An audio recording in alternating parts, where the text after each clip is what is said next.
Halo pemirsa JPR TV dari Sabang sampai Merauke, dari Miangas hingga Pulau Rote. Kembali lagi bersama Bilqis Sabila dalam program Kominfo Newsroom.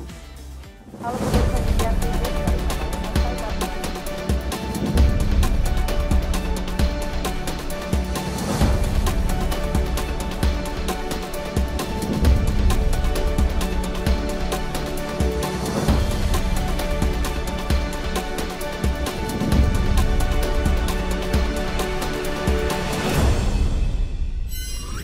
Pemirsa, inilah Kominfo Newsroom selengkapnya. Presiden Republik Indonesia Joko Widodo mengajak PM Australia Anthony Albanese bersepeda pagi di kawasan Istana Bogor. Aksi goes kedua kepala negara berakhir di Taman Batu Putih Resto Rasa dan keduanya terlibat perbincangan hangat sebelum kembali ke Istana Kepresidenan dan membahas pertemuan bilateral kedua negara.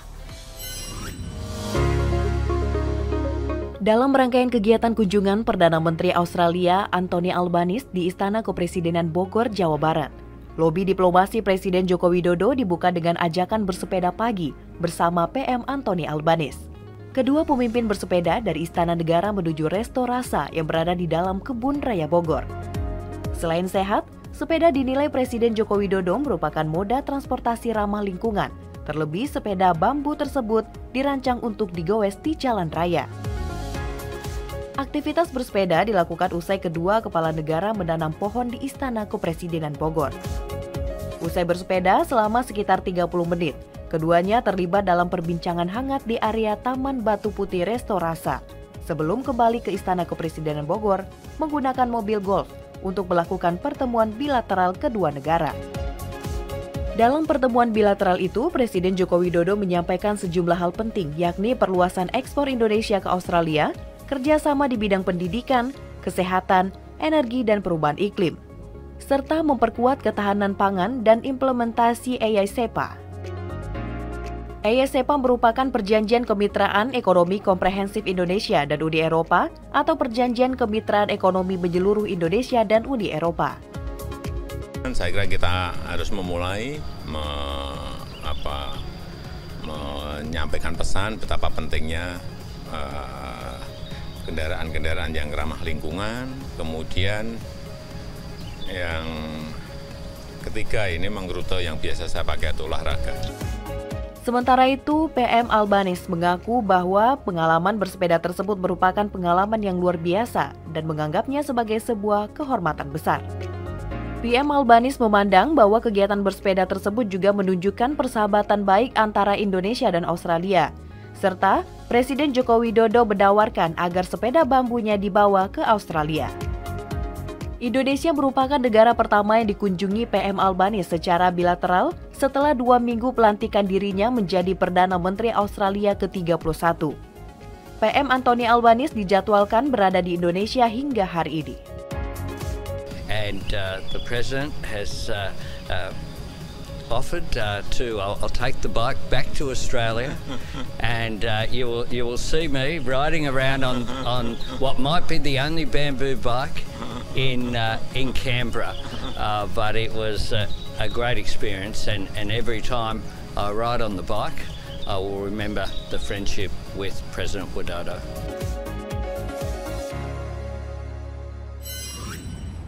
Pemerintah melalui Kementerian Pekerjaan Umum dan Perumahan Rakyat melanjutkan kerjasama dengan Belanda di bidang sumber daya air.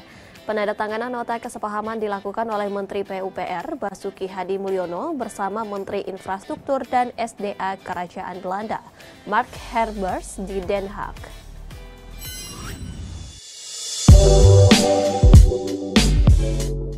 Kementerian Pekerjaan Umum dan Perumahan Rakyat melakukan kerjasama dengan Kerajaan Belanda yang ditandai oleh penandatanganan MOU dalam bidang sumber daya air tahap 5 antara Menteri PUPR Basuki Hadi Mulyono dengan Menteri Infrastruktur dan Sumber Daya Air Kerajaan Belanda Mark Herbers di Den Haag pada Jumat 3 Juni lalu.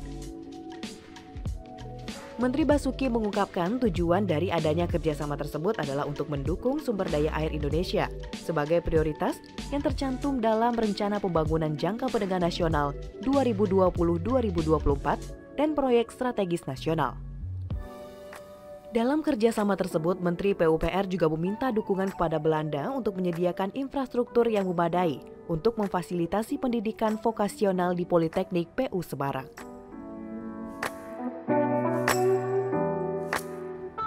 Pada kesempatan yang sama, Menteri Basuki turut mengundang Menteri Harbers untuk hadir pada World Water Forum 2024 di Bali, yang merupakan salah satu momentum yang tepat dalam mengakselerasi pencapaian sasaran pembangunan berkelanjutan di bidang keairan. Kemendikbudristek kembali meluncurkan terobosan dalam Merdeka Belajar, yakni program praktisi mengajar. Mendikbudristek Nadiem Makarim menyebut program tersebut untuk menghadirkan kolaborasi antara mahasiswa, dosen, dan praktisi di Indonesia.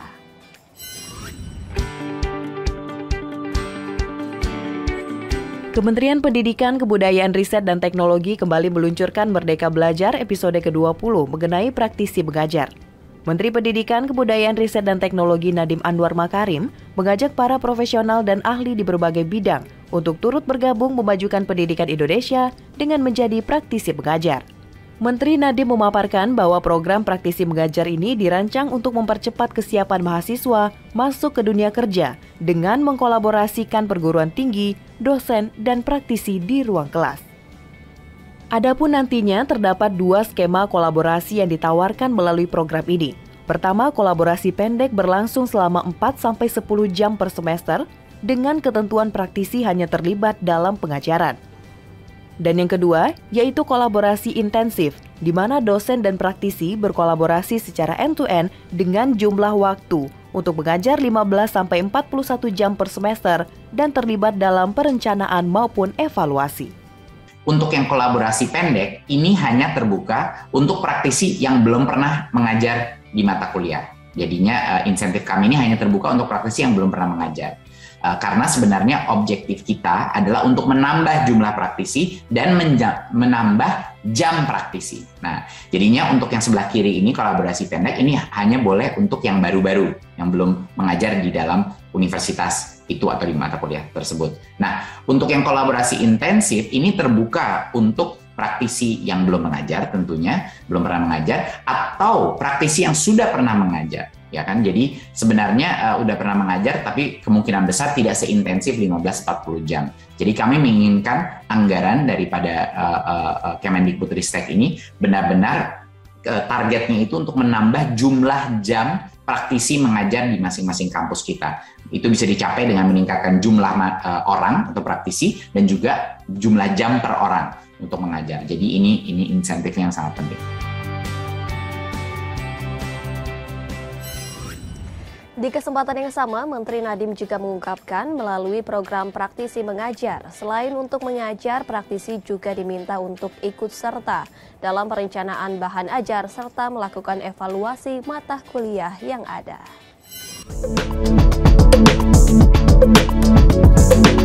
Seraya dengan diluncurkannya program praktisi mengajar, Menteri Pendidikan, Kebudayaan, Riset, dan Teknologi Nadiem Anwar Makarim optimis program tersebut akan melengkapi terobosan Merdeka Belajar terkait transformasi pendidikan perguruan tinggi yang mampu memberikan pengetahuan serta pengalaman bagi mahasiswa di Indonesia. Menteri Nadiem mengungkapkan dengan adanya praktisi mengajar, para profesional tidak hanya mengajar bersama dosen semata, namun mampu membantu para pengajar dalam perencanaan bahan ajar serta melakukan evaluasi di mata kuliah yang telah ada. Mendikbudristek mengajak semua perguruan tinggi serta rekan-rekan praktisi untuk terlibat aktif dalam program praktisi mengajar dengan bisa langsung mengakses pada laman https://praktismengajar.id.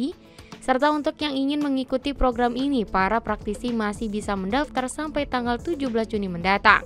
Dan untuk pendaftaran mata kuliah oleh perguruan tinggi masih bisa dilakukan sampai tanggal 24 Juni 2022. Ingin mungkin semua stakeholder dan perguruan tinggi benar-benar menggunakan kesempatan ini yang luar biasa. Kita bayangkan apa yang akan terjadi pada sistem pendidikan kita pada saat sekat-sekat di antara praktisi dan dosen dan mahasiswa itu hilang.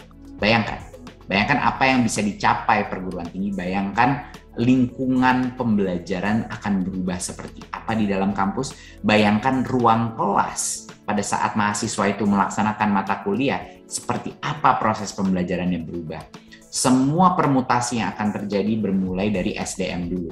Dan kalau kita memiliki begitu banyak mata kuliah yang diajarkan baik oleh akademisi yang hebat dan praktisi yang hebat, berkolaborasi untuk menghasilkan mata kuliah yang jauh lebih relevan, menurut saya dalam 10-15 tahun Indonesia akan menjadi salah satu percontohan transformasi pendidikan tinggi di panggung dunia.